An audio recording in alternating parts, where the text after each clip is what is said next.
Hello வணக்கம் அனைவருக்கும் guys.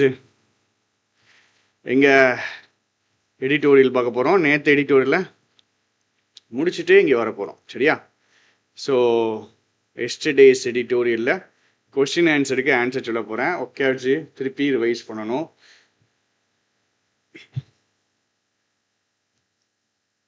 Friday நம்ம ஒகேப் ரிவிஷன் வைக்கணும். பார்ப்போம், நாளைக்கு முடிஞ்சா இது வரைக்கும் படித்த எல்லா எடிட்டோரியலுடைய ஒகேப் ரிவிஷனும் வச்சுருவோம். ஸோ மாவோயிஸ்ட் குரூப்புடைய கரண்ட் பொசிஷனை பற்றி என்ன இன்ஃபர் பண்ண முடியும்? கரண்ட் பொசிஷன் எப்படி இருக்குது? இவனை ஃபேடிங்கான குரூப் நான் சொன்னேன், ஃப்ளைலிங் குரூப் அவுட் ஆஃப் கண்ட்ரோலில் இருக்குது. ஸோ அவங்க ஃபேடிங்காக இருக்காங்க. Fading group struggling to maintain their relevance. Likely outcome of increasing military operations against the Maoist. நீங்கள் மாவோயிஸ்ட்டுக்கு எதிராக மிலிட்ரி ஆப்ரேஷன் இன்க்ரீஸ் பண்ணிட்டீங்கன்னா என்ன ஆகும்? இதெல்லாம் நேற்று எடிட்டோரியலுடைய questions. Civilian casualties good play into இது பார்த்தேன், மேக் ஃபேவரபிள் அப்படின்ட்டு. நீஜாக் ரியாக்ஷன் என்னது? யோசிக்காமல் டிசிஷன் எடுக்கிறது தான் impulsive reaction. Impulsively without considering potential civilian harm. So knee jerk reaction அப்படின்னு சொல்கிறது மூலமாக என்ன சொல்கிறாங்க? மக்களை நீங்கள் காயப்படுத்திடுவீங்க அப்படிங்கிறாங்க. ரைட். சண்டை முடிக்கிறதுக்கு சிறந்த வழி எது அப்படின்னு கேட்குறாங்க. பியூர் மிலிட்ரி சொல்யூஷன் கிடையாது. வயலன்ஸை எஸ்கலேட் பண்ணுறது, கம்ப்ளீட்டாக அவங்கள கசக்கிடுவோம் மாவோயிஸ்ட் மூமெண்ட்டாக, அதுவும் கிடையாது. என்ன பண்ணணும் அப்படின்னா காம்பினேஷன், தீவிரப்படுத்தணும், கூடவே சேர்ந்து சீஸ்ஃபயர் அக்ரிமெண்ட் பேசணும். ஸோ இதுதான் ஆன்சர். அந்த எடிட்டோரியல் தெளிவாக புரிஞ்சிச்சுனாலே நீங்கள் நல்லா போட்டுடலாங்க. சிக்னிஃபிகன்ஸ் ஆஃப் எக்ஸ்ப்ளோசிவ்ஸ் யூஸ் பண்ணுவாங்க, கேமோஃப்ளேஜ் ஐஇடிஸ் வச்சுருக்காங்க அப்படின்னா என்ன அர்த்தம்? இவங்க பயங்கரமாக பிளான் பண்ணி அட்டாக்ஸை மெயின்டைன் இது பண்ணுறாங்க, கோஆர்டினேட் பண்ணுறாங்க. பயங்கரமாக பிளான் பண்ணி அட்டாக்ஸை கோஆர்டினேட் பண்ணுறாங்க அப்படிங்கிறாங்க. Highly plant and coordinated tactics இருக்குது. கான்ஃப்ளிக்டில் ரெலவன்ஸ் மெயின்டைன் பண்ணணும் அப்படிங்கிறதுக்காக. டிஃபென்சிவ் போஸ்டருங்கிறது கொடுக்கவே இல்லை. எல்லாமே இன்ஃபரன்ஸ் கொஸ்டின்ஸ். சரிங்களா? ஸ்ட்ரகிளிங் டு மெயின்டைன் தேர் எபிலிட்டின்னு கொடுக்கல. லெஸ் ஆர்கனைஸ்டு ரேண்டம் வயலன்ஸும் கொடுக்கல. So answer C. சரியா? சரி. ஸோ இன்னைக்குள்ள எடிட்டோரியல் கிரிப்பிள் அண்ட் ஸ்கட்டில். சரியா? கிரிப்பிள் அண்ட் ஸ்கட்டில் 2 வார்த்தைகள் வருது, அதுக்கு மீனிங் பார்த்துருவோம். Governments are discouraging the exercise of right to information. Governments என்ன பண்ணுதுன்னா டிஸ்கரேஜ் பண்ணுது. எதை? த எக்ஸசைஸ் ஆஃப்னா the use of right to information act, RTI ஆக்ட்னு ஒன்று உண்டு. சரியா? 2005 அவங்க கொண்டு வந்தாங்க. ஸோ உங்களுக்கு ஏதாவது இன்ஃபர்மேஷன் தேவைப்பட்டுச்சு கவர்மெண்ட் இருந்து அப்படின்னா நீங்கள் எழுதி போட்டிங்கன்னா அவங்க 10 ரூபா ஸ்டாம்ப் போட்டு கொடுத்தீங்கன்னா இன்ஃபர்மேஷன் கொடுப்பாங்க. ஸோ ஆனால் கவர்மெண்ட்ஸ் என்ன பண்ணுது? இந்த ரைட் டு இன்ஃபர்மேஷனுடைய யூசேஜை டிஸ்கரேஜ் பண்ணுது அப்படிங்கிறாங்க. அதான் கிரிப்பிள் அண்ட் ஸ்கட்டில். சரியா?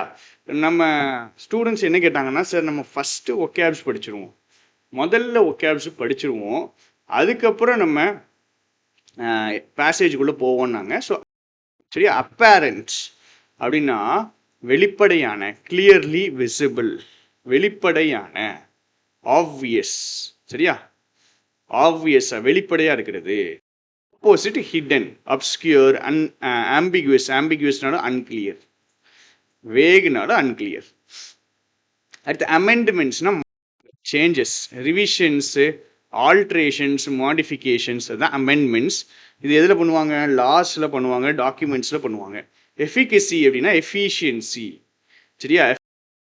எஃபிஷியன்சி அதுதான் எஃபிகசி. சரியா? Efficacy, efficacy, efficacy. சரியா? ரைட். அடுத்த கிரிப்பிள். கிரிப்பிள்னா என்னதுன்னா பயங்கரமாக ஒருத்தங்களை டேமேஜ் பண்ணுறது, இல்லை டிசேபிள் பண்ணுறது. ஃபைனான்ஷியல் கிரைசிஸ் வருது, இது நிறைய பிஸ்னஸஸை என்ன பண்ணிடும் அப்படின்னா சிவியராக டேமேஜ் பண்ணிடும். சரியா? கை கால் நடக்க முடியாமல் இருக்காங்க அப்படின்னா அவங்களை என்ன சொல்லுவாங்கன்னா கிரிப்பிள்டுன்னு. கிரிப்பிள்ட். ஸோ கிரிப்பிள்டுனா என்ன அர்த்தம்? அவங்களால என்ன பண்ண முடியாது? நடக்க முடியாது. சரியா? ஸோ கிரிப்பிள்டுனா சிவியர்லி டேமேஜ் ஆர் டிசேபிள்ட். எலிசிட்னா வெளியே எடுக்கிறது, ட்ரா அவுட். சரியா? டீஃபங்க்ட்னா இப்போ ஃபங்க்ஷன் ஆகலை, ஆப்சலீட், அதுதான் அர்த்தம். பழசாயிட்டு ஃபங்க்ஷன் ஆகலை. சரியா? ஸோ டீஃபங்க்ட்னா ஃபங்க்ஷன் ஆகலை, எலிசிட்னா வெளியே எடுக்கிறது, கிரிப்பிள்னா வந்துட்டு பயங்கரமாக டேமேஜ் பண்ணுறதோ இல்லை டிசேபிள் பண்ணுறதோ. எஃபிகசினா எஃபிஷியன்சி, அமெண்ட்மெண்ட்ஸ்னா சேஞ்சஸ்ஸு, அப்பேரன்னா வெளிப்படையாக இருக்குது. சரியா? ரைட். அப்போ கிரிப்பிள்னா நம்ம படிச்சிட்டோம். கிரிப்பிள்னா என்னது? பயங்கரமாக டேமேஜ் பண்ணுறது. ஸ்கட்டில்னா என்னது? ஸ்கட்டிலுக்கு தான் தேடுனேன். ஸ்கட் அப்படின்னா என்னது பாருங்க. ஸ்கட்டில்னு நவுன் மீனிங் தேடக்கூடாது, வேர்ப் மீனிங். சரியா? வேகமா ஓடுறது. ஸ்கஃபிள்னா சண்டை. சரியா? ஸ்கட்டில்னா வேகமா ஓடுறது. Scampering, scuttling. ஸோ ஸ்கட்டில்னா ரன் ஃபாஸ்ட். ஸ்கஃபிள் வேற. ஸ்கஃபிள்னா சின்ன சண்டை. Small fight scuffle. சரியா? ரைட்டு. நியர்லி 2 decades ஆயிடுச்சு, 20 வருஷங்கள் கிட்ட ஆயிடுச்சு. எதுக்கப்புறம் right to information act pass பண்ணி 20 வருஷம் ஆயிடுச்சு. 20 வருஷம் ஆகி நம்மளுக்கு வெளிப்படையாக தெரியுது. என்ன தெரியுது? That normal conjunction. இன்னைக்கு நல்லா ஈஸியாக இருந்துச்சு, நல்லா புரியும், தெளிவாக புரியும். சரியா? வெளிப்படையாக தெரியுது. கவர்மெண்ட்ஸ், முழு கவர்மெண்ட் இல்லைனாலும் ஒரு sections of the government, parts of the government. Sections of இட்டுனா என்னது? இட்டுனா கவர்மெண்ட். செக்ஷன்ஸ் ஆஃப் த கவர்மெண்ட்லாம் கம்ஃபர்டபுளாக இருக்கு. எதில்? With idea of transparency. சரி, கம்ஃபர்டபுள் இல்லை, அன்கம்ஃபர்டபுளாக இருக்கு. 20 வருஷம் ஆயிடுச்சு ஆர்டிஐ ஆக்ட் பாஸ் பண்ணி. வெளிப்படையாக தெரியுது என்ன அப்படின்னா, கவர்மெண்ட்ஸ், எல்லா கவர்மெண்ட்டும் இல்லை, அட்லீஸ்ட் பார்ட்ஸ் ஆஃப் த கவர்மெண்ட்லாம் அன்கம்ஃபர்டபுளாக இருக்கு, கம்ஃபர்டபுளாக இல்லை.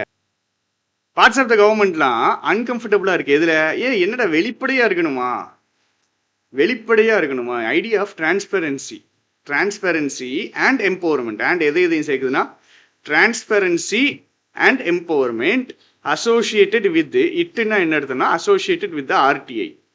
ஸோ ஆர்டிஐ இருந்துச்சு அப்படின்னா ரைட் டு இன்ஃபர்மேஷன், அவங்க என்ன இன்ஃபர்மேஷன் கேட்டாலும் நம்ம கொடுக்கணும். அப்போ நம்ம வெளிப்படையாக இருக்கணும். ஸோ டிரான்ஸ்பரன்சி அப்படிங்கிற ஐடியா அவங்களுக்கு அன்கம்ஃபர்டபுளாக இருக்குது. எம்பவர்மெண்ட் அப்படின்னா இது மக்களுக்கு ஒரு பவர் கொடுக்குது, மக்களுக்கு ஒரு எம்பவர்மெண்ட் பண்ணுது மக்களை. மக்கள் வந்து சும்மா ஏதோ ஓரமாக கவர்மெண்ட்டில் என்னன்னாலும் எப்படினாலும் எதுனாலும் பண்ணலாம் அப்படின்ட்டு உட்கார வேண்டிய அவசியம் இல்லை. அவங்க நினச்சா கேள்வி கேட்கலாம். இது எப்படி பண்ணுறீங்க, ஏன் பண்ணுறீங்க, எதில் பண்ணுறீங்க, எல்லா கேள்வியும் கேட்கலாம். ஸோ அந்த எம்பவர்மெண்ட்டும் அந்த டிரான்ஸ்பெரன்சிக்கும் கவர்மெண்ட்ஸ்லாம் வந்துட்டு அன்கம்ஃபர்டபுளாக இருக்குது. கவர்மெண்ட்ஸுக்கு இது வந்துட்டு வசதியாக இல்லை. முழு கவர்மெண்ட்டுக்கு இல்லைனாலும் பார்ட்ஸ் ஆஃப் த கவர்மெண்ட்டுக்கு இது வசதியாக இல்லை.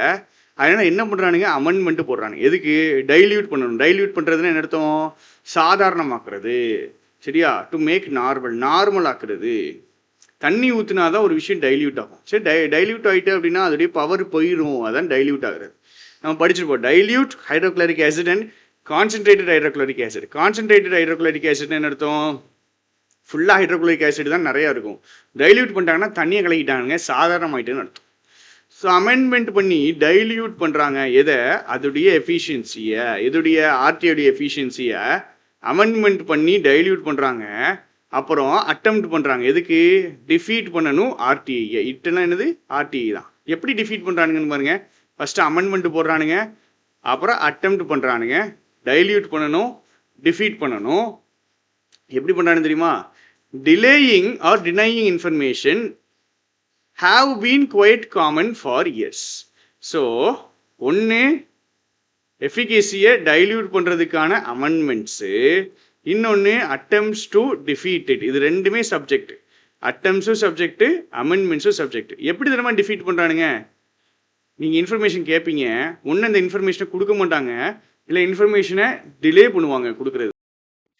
இந்த ரெண்டு விஷயமுமே காமன் அப்படிங்கிறாங்க.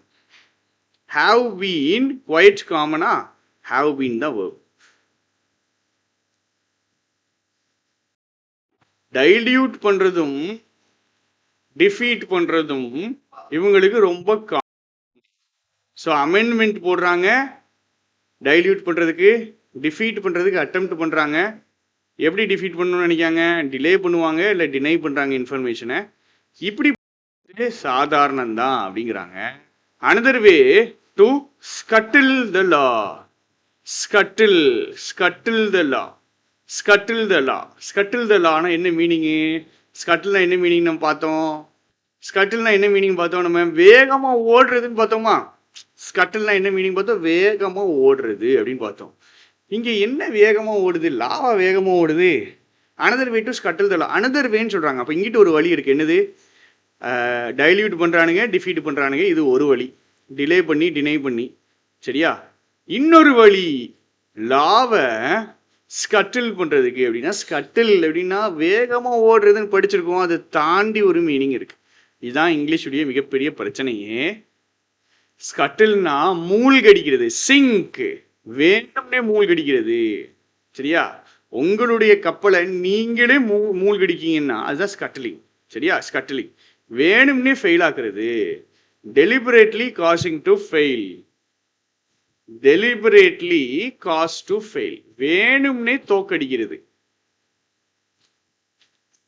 அதுதான் ஸ்கட்டில். அப்ப ஸ்கட்டில் ரெண்டு மீனிங் படிச்சிட்டோம். ஸ்கட்டில்னா என்னது? வேகமா ஓடுறது ஒரு மீனிங். இன்னொரு மீனிங் என்னது? வேணும்னே மூழ்கடிக்கிறது, இல்ல வேணும்னே ஃபெயில் ஆக்குறது. சரியா? Another way to scuttle the law is to cripple. கிரிப்பிள்னா நான் சொன்னேன் சிவியரா டேமேஜ் பண்றது. சிவியரா டேமேஜ் பண்றது இல்ல டிசேபிள் பண்றது. என்னென்ன பண்றானுங்க பாருங்க. ஆல்மோஸ்ட் 2 டெக்கேட்ஸ் ஆயிடுச்சு. அதில் தெளிவாக தெரிஞ்சுட்டு கவர்மெண்ட்டுக்கு வந்துட்டு அன்கம்ஃபர்டபுளாக தான் இருக்கானுங்க. டிரான்ஸ்பெரன்சிலேயோ எம்பவர்மெண்ட்லேயோ அன்கம்ஃபர்டபுளாக தான் இருக்கானுங்க. அது தோக்கடிக்கிறதுக்கு அமெண்ட்மெண்ட் போடுறானுங்க, இல்லை டிலே பண்ணி டினை பண்ணுறாங்க. இதெல்லாம் வழக்கமான விஷயம் தான். ஆனால் இன்னொன்று இப்போ பண்ணுறாங்க. லாவை ஃபெயில் பண்ணுறதுக்கு என்ன பண்ணுறானுங்கன்னா இன்ஃபர்மேஷன் கமிஷனுடைய ஃபங்க்ஷனிங்கை சிவியராக டேமேஜ் பண்ணுறானுங்க. அதாவது உங்களுக்கு ஒரு இன்ஃபர்மேஷன் வேணும்னு வச்சுக்கிறீங்க ஒரு டிபார்ட்மெண்ட்ல இருந்து. ஃபார் எக்ஸாம்பிள் ரெவன்யூ டிபார்ட்மெண்ட் இருக்குது தமிழ்நாட்டில்.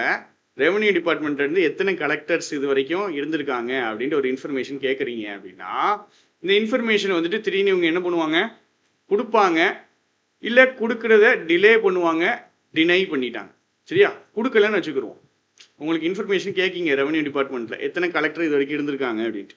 அவங்க உங்களுக்கு கொடுக்க மாட்டேங்காங்க, இல்லை டிலே பண்ணுறாங்கன்னா நீங்கள் என்ன பண்ணலான்னா இன்ஃபர்மேஷன் கமிஷனுக்கு போகலாம். ஸ்டேட் இன்ஃபர்மேஷன் கமிஷனுக்கு போகலாம். இப்போ கவர்மெண்ட் என்ன தெரியுமா பண்ணுது? ஸ்டேட் இன்ஃபர்மேஷன் கமிஷனுடைய ஃபங்க்ஷனிங்கையே பயங்கரமாக டேமேஜ் பண்ணி விட்டுருக்கு. ஆர்டிஐ இருந்துச்சுன்னா நீங்கள் என்னது ஃபர்ஸ்ட் டிபார்ட்மெண்ட்டில் கேட்பீங்க. டிபார்ட்மெண்ட்காரன் தரலைன்னா இன்ஃபர்மேஷன் கமிஷனுக்கு தான் போவீங்க. ஸோ இன்ஃபர்மேஷன் கமிஷனுடைய ஃபங்க்ஷனிங்கை டேமேஜ் பண்ணி விட்டோன்னு வச்சுக்கோங்க, இப்போ ஆர்டிஐக்கு ஒரு யூஸே இல்லாமல் போயிடும். அப்போ ஃபஸ்ட்டு டிரான்ஸ்பெரன்சி எம்பவர்மெண்ட் பண்ணுறாங்க. சரிங்களா? சரி சார். ஃபஸ்ட்டு டைல்யூட் பண்ணுறாங்க, டிஃபீட் பண்ணுறாங்க. இன்னொரு வழியாக என்ன பண்ணுறாங்கன்னா இன்ஃபர்மேஷன் கமிஷன், சென்ட்ரல் இன்ஃபர்மேஷன் கமிஷனும் சரி, ஸ்டேட் இன்ஃபர்மேஷன் கமிஷனும் சரி, அதை பயங்கரமாக டேமேஜ் பண்ணி விட்டுறானுங்க. இதனால இந்த லாவே ஃபெயில் ஆயிடுது. சரி, எப்படிங்க பண்ணுறாங்க அப்படிங்கிறது தான் அடுத்த லைனு.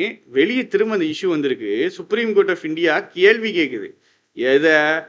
ஏகப்பட்ட வேகன்சிஸ் விட்டு வச்சுட்டானுங்க சென்ட்ரலும் ஸ்டேட் இன்ஃபர்மேஷன் கமிஷன்லையும். வேகன்சியை ஃபில் பண்ணணும்ல, ஆள் இருந்தால் தானே நீங்கள் இன்ஃபர்மேஷன் கொடுப்பீங்க. வேகன்சியை நாங்கள் ஃபில் பண்ணலை அப்படின்னா இன்ஃபர்மேஷன் கமிஷன் எப்படி செயல்படும்? இன்ஃபர்மேஷன் கமிஷன் செயல்படலைன்னா ஆர்டிஐக்கு யூஸு இருக்காது. தீஸ் கமிஷன்ஸ் இங்கே போடுங்க பாருங்க. தீஸ் கமிஷன்ஸ், இந்த இன்ஃபர்மேஷன் கமிஷன்ஸ்லாம் என்ன பண்ணுன்னா அப்பீல் கேட்கும். ஸோ இது ஒரு கோர்ட்டு மாதிரி தான். அப்பீல் கேட்கும் எங்கே? From members of the public. பப்ளிக்கில் மெம்பர்ஸ் இருக்காங்க, அவங்களுக்கு வந்துட்டு ஆக்சஸ் டினை பண்ணப்பட்டிருக்கு. எதுக்கு?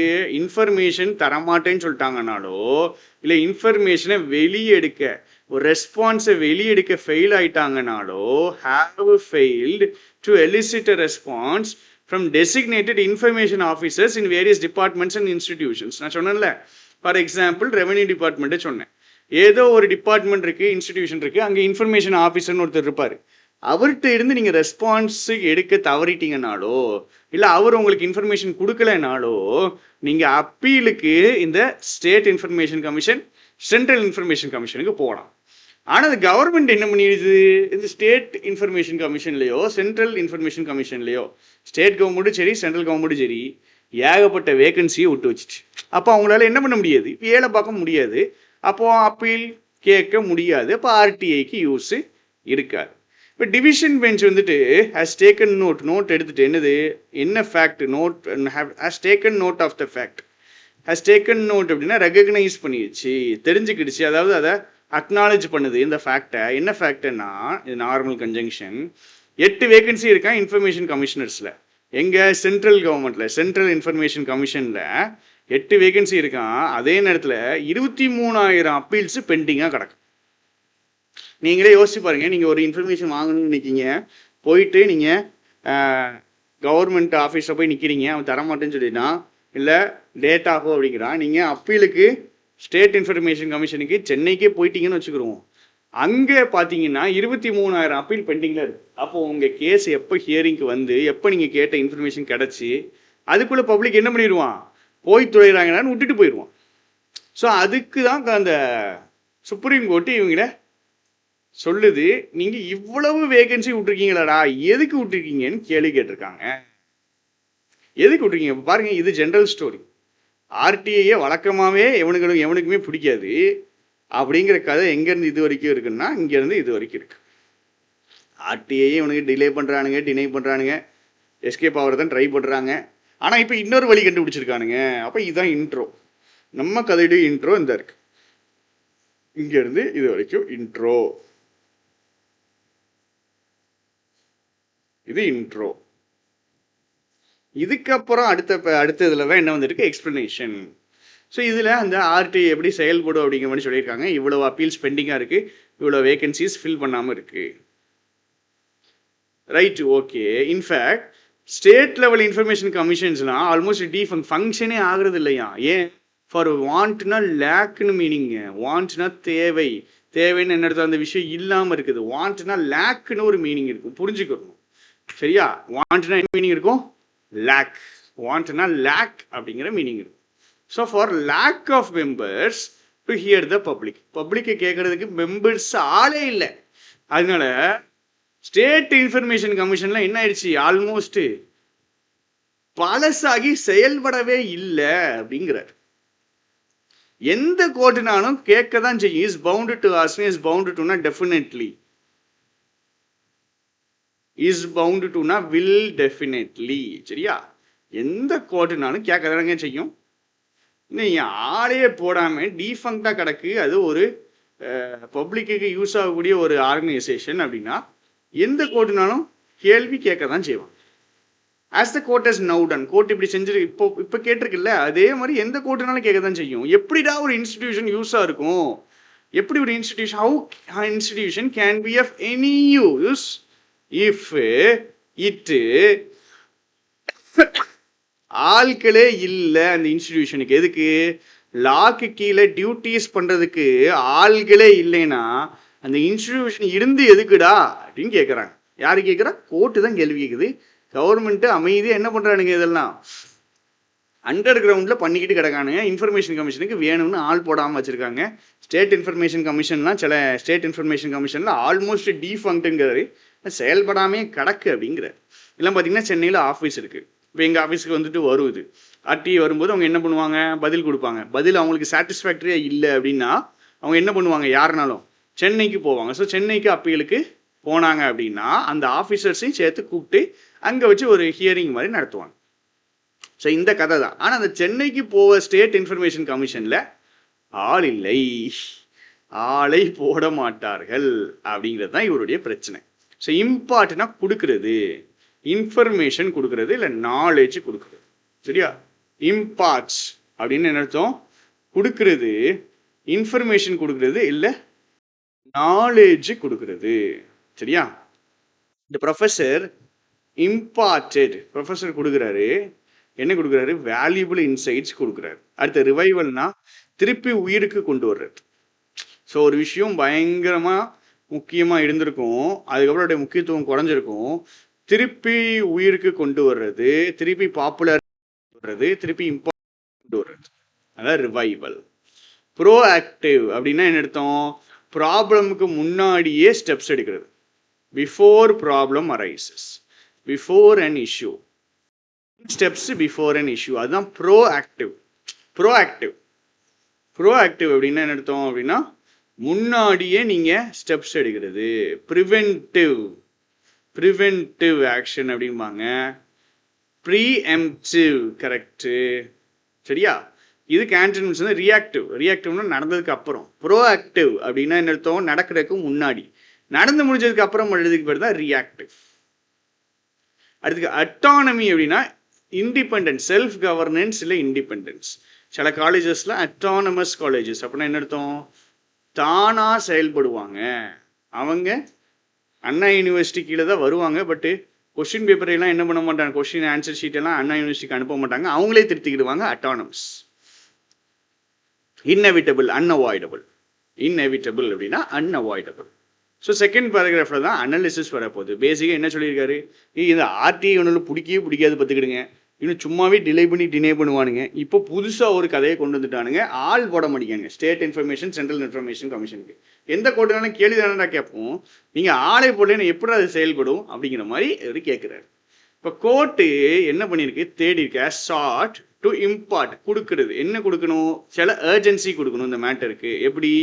டிபார்ட்மெண்ட் ஆஃப் பர்சனல் அண்ட் ட்ரைனிங்னு இருக்கு. சரியா? டிஓபிடி அப்படின்பானுங்க. ஸோ இவங்கள்ட்ட என்ன சொல்லியிருக்கானுங்க? நீ எனக்கு சொல்லு 2 வாரத்தில் நீ சொல்லணும். 2 வாரத்தில் சொல்லணும். யார்? டிஓபிடி 2 வாரத்தில் சொல்லணும். என்ன சொல்லணும்? எப்போ நீங்கள் செலெக்ஷன் ப்ராசஸை முடிப்பீங்க, எப்போ அப்பாயின்மெண்ட்டை நோட்டிஃபை பண்ணுவீங்க, அந்த 8 இன்ஃபர்மேஷன் கமிஷனர்ஸ் சிஐசியில் 8 இன்ஃபர்மேஷன் கமிஷனர்ஸ், சென்ட்ரல் இன்ஃபர்மேஷன் கமிஷன்லேயே 8 இன்ஃபர்மேஷன் கமிஷனர்ஸ் இல்லாமல் இருக்கானுங்கல்ல, அவங்கள அப்பாயிண்ட் பண்ணுறது எப்போ அப்பாயிண்ட் பண்ணுவீங்க, எப்போ செலெக்ஷன் ப்ராசஸை கம்ப்ளீட் பண்ணுவீங்க அப்படின்னு அந்த டோட்டல் டைம் லைனை எங்களுக்கு எத்தனை நாளில் சொல்லணும்? 2 வாரத்தில் சொல்லணும். 2 வாரத்தில் செலக்ட் பண்ணணும்னு சொல்லலை. 2 வாரத்துக்குள்ளே நாங்கள் வந்துட்டு மார்ச் 2 நோட்டிஃபிகேஷன் விடுவோம், மார்ச் 10 நாங்கள் ரிட்டன் எக்ஸாம், மார்ச் 20 வந்துட்டு இன்டர்வியூ, அப்புறம் ஏப்ரல் 1 ஆட்களை செலக்ட் பண்ணிடுவோம், ஏப்ரல் 10 அவங்க ஜாயின் பண்ணிடுவாங்க. ஸோ இந்த மாதிரி சொல்லணும். இந்த மாதிரி டேட்டு போட்டு 2 வாரத்துக்குள்ளே நீங்கள் டீட்டெயில்ஸு கொடுக்கணும்னு கோர்ட்டு கேட்டிருக்கு. அது கூட விஷயத்தை என்ன கேட்டிருக்கு? டீட்டெயில்ஸை பொறுத்து சர்ச் கமிட்டியை எவனும் தேடுவீங்க நீங்கள். அப்புறம் அப்ளிகன்ஸ் எவனா போடுவான், இந்த போஸ்ட்டுக்கு யாரெல்லாம் அப்ளிகன்ஸ் லிஸ்ட்டு அதையும் தாங்கன்னு இருக்காங்க. சர்ச் கமிட்டியும் வேணும். சர்ச் கமிட்டினா யார்? இந்த ஆள்கள் போய் தேடுவாங்கள்ல, அதாவது இன்டர்வியூ எடுக்கிறவங்க, அவங்கள தான் சர்ச் கமிட்டி அப்படிங்கிறாங்க. ஸோ போஸ்ட்டுக்கான அப்ளிகன்ஸ் லிஸ்ட்டையும் தாங்கன்னுங்க. அதே மாதிரி States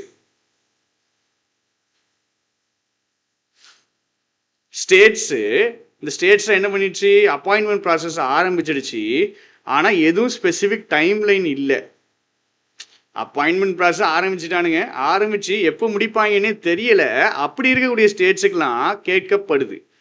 states have been asked, அப்படிப்பட்ட கேட்கப்படுது. என்னது? முடிங்க, ஸ்பெசிஃபைடு டைமுக்குள்ளே நீங்கள் ப்ராசஸை முடிங்க. இவங்க ஆரம்பிச்சிட்டானுங்க. சில ஸ்டேட்ஸ்லாம் ஆரம்பித்து போய்கிட்டே இருக்குது, டெஃபினட் டைம் லைனே இல்லாமல். அவங்கள்ட்ட என்ன சொல்கிறாங்க? ஸ்பெசிஃபைடு டைமுக்குள்ள ப்ராசஸை முடிங்க அப்படிங்கிறாங்க. சரியா? இந்த பர்டிகுலர் டைம் பீரியடுக்குள்ளே என்ன பண்ணிடுங்க? ப்ராசஸை முடிங்க. ஆனால் இது போதுமானதாக இருக்காது. ஒரு ரிவைவல், திருப்பி உயிர் கொண்டு வர்றதுக்கு போதுமானதாக இருக்காது. எதில்? ஒரிஜினல் பர்பஸ் ஆஃப் தி ஆக்டை நிறைவேற்றணும் அப்படின்னா இது அந்த ஒரிஜினல் பர்பஸ் ஆஃப் தி ஆக்டுக்கு ஒரு ரிவைவல் கொண்டு வர்றதுக்கு போதுமானதாக இருக்காதுங்கிறாங்க. அப்போ இங்கேயும் ஸ்டெப்ஸ் எடுக்கிறாங்க. கோர்ட்டு ஸ்டெப்ஸ் எடுக்குது. கோர்ட் எடுக்கக்கூடிய ஸ்டெப்ஸ் தான் இதெல்லாம். நல்ல ஸ்டெப்ஸாக தான் இருக்குது. ஆத்தர் என்ன சொல்கிறாரு? இது பத்தாது, இதை வச்சுலாம் ரிவைவல் கொண்டு வர முடியாது, ஆக்டை நிறைவேற்றுறதுக்கு ரிவைவல் கொண்டு வரவே முடியாது. ஒரிஜினல் பர்பஸ் ஆஃப் தி ஆக்டை நீங்கள் ஃபுல்ஃபில் பண்ணுறதுக்கு, ரிவைவல் கொண்டு வர்றதுக்கு இது பத்தாது. வேக்கன்சி ஃபில் பண்ணுறதை தாண்டி எல்லா கவர்மெண்ட்டும் ஃபாலோ பண்ணலை. எதை? கோர்ட் 2019 ஒரு வேர்டிக்ட் கொடுத்துச்சு. என்னது? முன்னாடியே ஸ்டெப் எடுங்க. வேகன்சி ஃபில் பண்ணுறதுக்கு என்ன பண்ணுங்க? ரிட்டையர் ஆகிறதுக்கு முன்னாடியே, வேகன்சி எம்டி ஆகிறதுக்கு முன்னாடியே, அதான் ப்ரோஆக்டிவ். ஸோ ப்ராப்ளம் வர்றதுக்கு முன்னாடியே ஸ்டெப் எடுங்க அப்படின்னு 2019 கோர்ட் ஒரு வேர்டிக்ட் கொடுத்துச்சு. கவர்மெண்ட், எல்லா கவர்மெண்ட்டையும் அதையே ஃபாலோ பண்ணலை. 2019 ப்ரோஆக்டிவ் எஃபர்ட்ஸ் எடுங்க. பிரச்சனை வர்றதுக்கு முன்னாடியே நீங்கள் பிரச்சனையை சால்வ் பண்ணுங்க. சீக்கிரமே இந்த வேகன்சிஸ்க்கு அட்வர்டைஸ்மெண்ட் விடுங்க. அட்வர்டைஸ்மெண்ட் விட்டு நல்ல ப்ரோஆக்டிவ் எஃபர்ட்ஸ் எடுத்து பிரச்சனை வர்றதுக்கு முன்னாடியே இதை முடிச்சு விடுங்கன்ட்டு 2019 கோர்ட்டு சொன்னதை எல்லா கவர்மெண்ட்டும் ஃபாலோ பண்ணவில்லை. ரைட்டு. கொஞ்சம் வருஷத்துக்கு முன்னாடி சிஐசி போஸ்ட்டு அட்டானமஸாக இருந்துச்சு. ஆனால் அந்த அட்டானமியை இப்போ என்ன பண்ணிட்டானுங்க, ரிமூவ் பண்ணிட்டாங்க. ஸோ அட்டானமஸ் கிடையாது சென்ட்ரல் இன்ஃபர்மேஷன் கமிஷனுடைய post. When the government removed எப்படி அட்டானமியை ரிமூவ் பண்ணாங்க அப்படின்னா 5 வருஷம் டென்யூர்னு இருந்துச்சு. இப்போ எப்படி ஆக்கிட்டாங்கன்னா ஓப்பன் எண்டட். ஸோ எப்போனாலும் அப்பாயிண்ட் பண்ணலாம், எப்போனாலும் ரிமூவ் பண்ணலாம். 5 வருஷம் இருக்கணும் அப்படி கிடையாது. 7 வருஷம் இருக்கலாம், 10 வருஷம் இருக்கலாம், எப்படினாலும் இருக்கலாம். அப்போ அதுக்குன்னு ஒரு அட்டானமி தனியாக செயல்படக்கூடிய ஒரு தன்மை இருந்துச்சு. அதை ரிமூவ் பண்ணிட்டானுங்க. எப்படி 5 வருஷம் ஃபிக்ஸட் டென்யூர்னு இருந்ததை இப்போ எப்படி மாற்றிட்டாங்க, எப்போனாலும் தூக்கலாம், எப்போனாலும் ஆளை போடலாம், எவ்வளோ நாள்னாலும் போடலான்னு ஆக்கிட்டான்.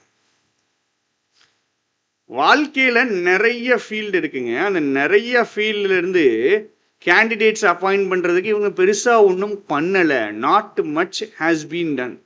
நாட் மச் தான் சப்ஜெக்டு, ஹேஸ் பீன் டன் தான் வேர்ப். சரியா? Not much has been done. So not much activity has been done, அதுதான் அர்த்தம். சரியா? மச் அஜெக்டிவ் தான், ஆக்டிவிட்டி தான் சப்ஜெக்டு. ஸோ நிறைய ஆக்டிவிட்டி. நாட் மச் ஒர்க், ஆக்டிவிட்டினா அது கவுண்டபுள் ஆயிரும். மச் போட்டுருக்காங்க. அப்போ not much work has been done, நிறைய வேலை பார்க்கப்படலை. எதுக்கு? வேறு ஃபீல்டுலேருந்து கேண்டிடேட்ஸ் அப்பாயிண்ட் பண்ணுறதுக்கு. ஏன் தெரியுமா? திருப்பி ரிட்டையர்டு சிவில் சர்வீன்ஸை தான் என்ன பண்ணுறானுங்க, அப்பாயிண்ட் பண்ணுறாங்க. ஒரு ரிட்டையர் ஆன டாக்டரையோ, ஒரு ரிட்டையர் ஆன இன்ஜினியரையோ, ஒரு ரிட்டையர் ஆன ஜட்ஜையோ, இல்லை ரிட்டையர் ஆன வேற ஒரு ஆஃபீஸரையோ அப்பாயிண்ட் பண்ண மாட்டேங்கானுங்க. சிவில் சர்வீன்ஸை தான் அப்பாயிண்ட் பண்ணுறாங்க. அவங்கள தான் அப்பாயிண்ட் பண்ணிகிட்டே இருக்காங்க. இது பெஞ்ச் என்ன பண்ணிடுச்சு, பாயிண்ட்டாக நோட் பண்ணிடுச்சு. ஆக்சுவலாக நீங்கள் சென்ட்ரல் இன்ஃபர்மேஷன் கமிஷனராக யாரனாலும் அப்பாயிண்ட் பண்ணலாம். ஒரு ரிட்டையர் டீச்சர் அப்பாயிண்ட் பண்ணலாம், எப்படினாலும் அப்பாயிண்ட் பண்ணிக்கிறலாம். ஆனால் இவனுக்கு அதுக்கு ஸ்டெப் எடுக்க முடியாது. திருப்பி ரிட்டையர்டு சிவில் சர்வன்ஸே அப்பாயிண்ட் பண்ணிட்டு இருக்கானுங்க. இது பெஞ்சு சொன்ன ஒரு பாயிண்ட். தவிர்க்கவே முடியாது. இவ்வளோ வேகன்சி கொடுத்தீங்கன்னா கண்டிப்பாக என்ன ஆகும், பெரிய பேக்லாக் வரும். பேக்லாக்னா என்னதுன்னு உங்களுக்கு தெரியும். பேக்லாக்னா என்னது? இந்த 23,000 இது பெண்டிங்கில் கிடக்குது, அதான் பெண்டிங் தான் பேக்லாக். 23,000 கேஸ் பெண்டிங்கில் கிடக்குதா, அது தவிர்க்க முடியாது தான். அல்டிமேட்டாக ஃபைனலாக என்ன பண்ணிடும், மக்களை டிஸ்கரேஜ் பண்ணிடும். இதுதான் நான் சொன்னேன். நீங்கள் போயிட்டு நிற்கிங்க, சென்னையில் போய் நிற்கிங்க, உங்கள் டிபார்ட்மெண்ட்டில் இன்ஃபர்மேஷன் தரலன்னு சென்னையில் போய் நிற்கிங்க. இப்போ ஆட்டோமேட்டிக்காக 23,000 கேஸ் கிடக்கு உங்களுக்கு முன்னாடின்னு சொன்ன உடனே உங்களுக்கு டிஸ்கரேஜ் ஆயிரும். இன்ஃபர்மேஷனே வேண்டான்னு போயிடுவீங்க. போய் தொலைங்கடா அப்படின்னு 2 சாபத்தை விட்டுட்டு போயிடுவீங்க. ஸோ அதுதான் பிரச்சனை. அப்போ இவ்வளோ பேக்லாக் இருக்கிறது, இவ்வளோ வேகன்சி இருந்தால் இவ்வளோ பேக்லாக் இருக்க தான் செய்யும். ஃபைனலாக மக்களுக்கு தேவையான இன்ஃபர்மேஷன் கிடைக்காம போயிடும். மக்களை டிஸ்கரேஜ் பண்ணிடும். இன்ஃபர்மேஷன் தேடுறதுல இருந்தே டிஸ்கரேஜ் பண்ணிடும். கஷ்டம். இதுதான் பவரில் இருக்கிறவங்களுக்கு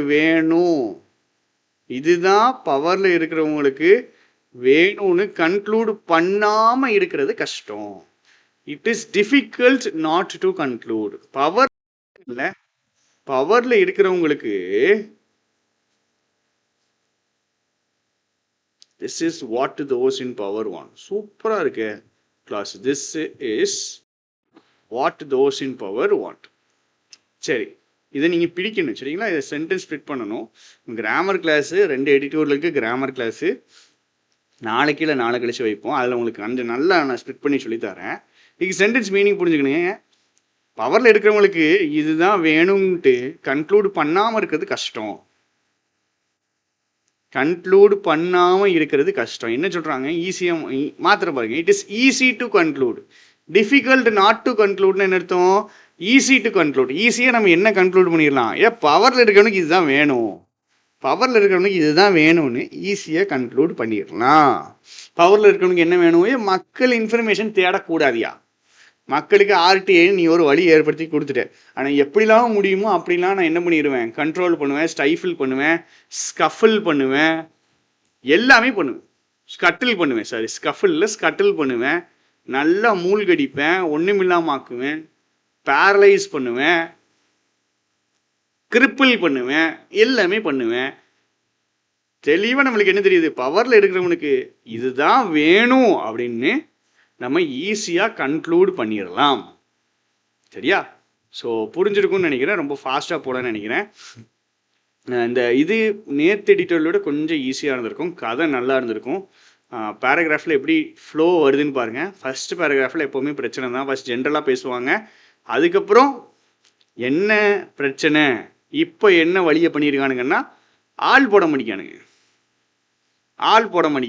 ஆள் போடாதனால என்னென்ன விளைவுகள் இன்ஃபர்மேஷன் வர மாட்டேங்கி. இவ்வளோ இது 23,000 அப்பீல்ஸு சும்மா கிடக்கு, ஆட்களே இல்லை, அப்போது டீஃபங்க்டாக கிடக்கு. கோர்ட்டு கேள்வி கேட்க தான் செய்யும். கோர்ட் எடுத்த ஸ்டெப்ஸ் எல்லாம் சொல்கிறாரு.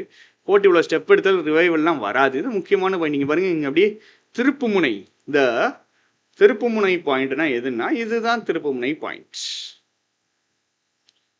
இதெல்லாம் பத்தாது. நீ ஏற்கனவே 2019 நீ ஆர்டர் போட்ட, அதையே உனக்கு கேட்கல. நீ இப்போ ஆர்டர் போட்டு இன்னும் ஆட்டோனமியை வேறு ரிமூவ் பண்ணிட்டானுங்க. வேறு ஆள்களை போடுங்க, வேறு வாக்ஸ் ஆஃப் லைஃப்பில் போடுங்கன்னா அதுவும் போட முடியானுங்க. இப்படி வேகன்சி விட்டிங்கன்னா பேக்லாக் கூட தான் செய்யும். மக்கள் என்ன தான் வருவாங்க, டிஸ்கரேஜ் தான் ஆவாங்க. பவரில் இருக்கிறவனுக்கு இதுதான் வேணும் அப்படிங்கிற மாதிரி ஓப்பனாக அடிக்கிறாப்புல.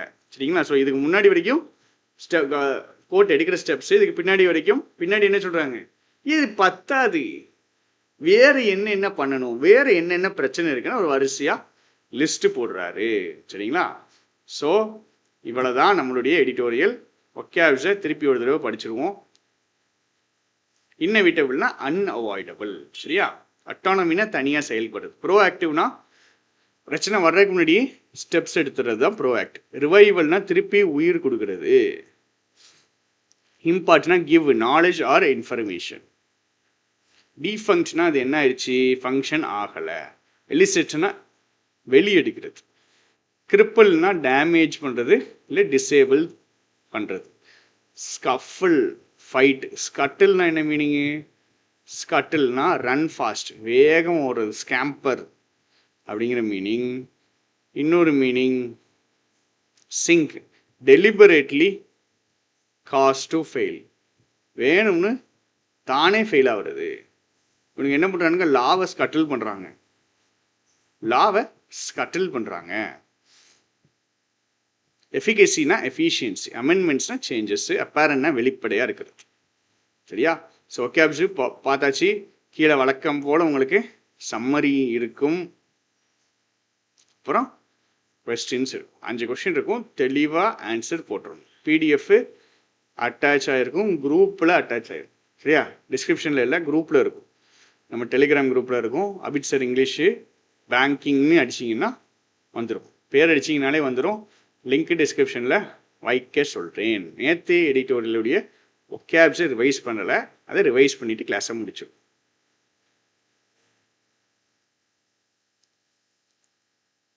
வைப் அவுட்னா டிஸ்ட்ராய் கம்ப்ளீட்லி. சரியா? ரெப்ரெஷன்னா ஒடுக்குவது.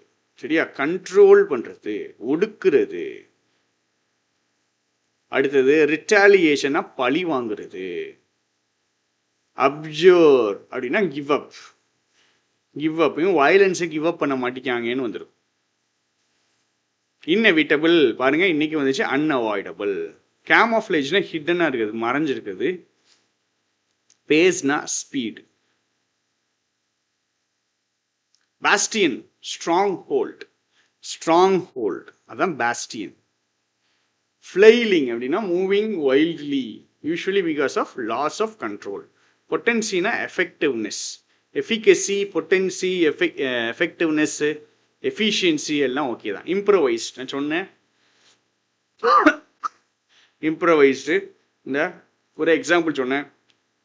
ஏர்போர்ட்டில் இருப்பாப்புல விஜய், போயிட்டு ஆப்ரேஷன் பண்ணுவாப்புல, அதான் இம்ப்ரவைஸ்ட்.